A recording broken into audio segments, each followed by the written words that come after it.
Do I believe in ghosts? No, not really. But with Halloween fast approaching, it just seems right to tell a few spooky stories about my run-ins with the supposed paranormal. I know there's a ton of you already who will say, well, that was stupid. But when you're there in the moment, surrounded by everything, your brain doesn't act rationally. So let's get right into it. I have a group of friends who are really into ghost hunting. And by ghost hunting, I mean piling in someone's car, driving out to some backcountry road, arriving at some abandoned house or shack, maybe stand outside for a few minutes, and then head over to Steak and Shake! Ghost hunting builds up an appetite, you know? So this group of friends took me out to a neighborhood almost an hour away up in the hills, and this area had no streetlights, but every now and then you would pass the faint glow of porch lights in the wilderness. It was a spooky place in general, and on our way in, we passed the set of railroad tracks. We followed the road up the hill, and we finally stumbled upon this church. It was near the very top and right next to a cemetery, of course. Seemed like a good place to park, right? The church had these floodlights pouring upwards to make it look really intimidating. My point being, it wasn't complete darkness. So we got out and hung around for a little bit, basically loitering in the parking lot, but never actually approaching the building. We played a few rounds of Ninja, and that's when all of a sudden, the lights went out. We hightailed it back to the car and booked it. And on our way back down, we took a wrong turn and bumped into what we call the edge of the world. It was a big open space where you could see out into the country, which was pitch black, by the way. We thought we were gonna die. On our way back down the hill, we heard a train whistle. I remember expecting us to have to stop and wait for the train. But when we got back down, not even a minute later, there was no train. Nothing. No lights, no whistle. Where was it? Did we miss it? Impossible. I suppose it could have passed in the short amount of time it took us to get back, but these tracks were out in the open, with no turns. So if the train had indeed passed, we would have seen it leaving, but not to even see a taillight from the train? Eerie. And then we went to Steak and Shake! The next story involves the historical village I mentioned in a previous video. It's a late 18th century settlement where all the houses are relatively close together. There's some plaques sprinkled around that tell some of the history of the town, and there's one dentist's office that mentions how the man lived upstairs with his second wife. But they never made any mention of the first wife, so therefore the word around town, or at least the kids anyway, was that he murdered her. People would say if you looked carefully during twilight, you could see her shadow roaming the grounds, sobbing and looking for revenge. One of the requirements for high schoolers to get into National Honor Society was we had to put in a certain number of community service hours. One way to get some was to clean the fairgrounds of litter, fallen branches, stuff like that. And anyway, I was doing this one fall evening with some other students, and two of us went to the historical village.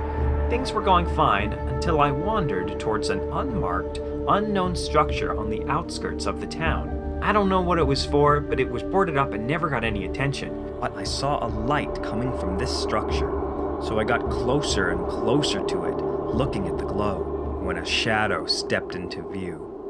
Booga booga booga! The kid startled me, and we went back to the main part of the village. They claimed they didn't see the shadow, but... And then I went to Steak and Shake! Final story, this one actually involved a seance. A friend of mine was really into spirits and ritual, and she had us over for a party. It was getting late, and when we ran out of drinks, she broke out not a Ouija board, but a pendulum. The rules were simple. She would act as the medium, and we'd ask the spirit yes or no questions. Depending on which way the pendulum swung, would correlate to yes, no, and I don't know. She lit some candles, we sat in a circle, and she attempted to summon a spirit. Now, I'm pretty skeptical when it comes to this sort of thing, but something about my friend was unnerving to me. She was normally this bubbly and goofy kind of person, but she was not joking around when it came to this stuff.